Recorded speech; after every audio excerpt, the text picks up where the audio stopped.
Ito naman sa kabila guys. So ito yung isang alaga natin guys, is buntis na ngayon. So magto 2 weeks pa lang yung pagbubuntis nito. So sa 15 mag-iisang buwan na to. Yan. Medyo malaki-laki na yung puti na yung malaki na yung tiyan niya. Tsaka dito sa kabila is yung ating patining. So ito na yung patining natin, no, nung previous na vlog natin is maliit pa, ngayon is malaki na.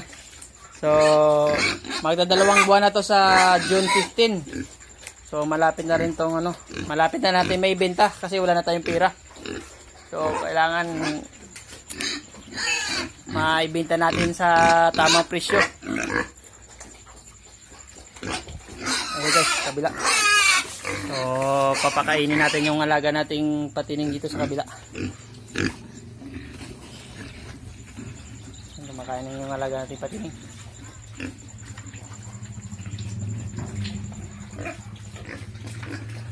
So guys, hanggang dito na lang yung pagbablog natin ulit. Hanggang sa muli nating pagkikita sa next vlog ko sa episode 3. So supportahan nyo ako guys, at saka don't forget hit the notification bell down below and paki-subscribe na rin guys sa ating YouTube channel. So hanggang sa muli, hanggang sa susunod naman na vlog. Salamat.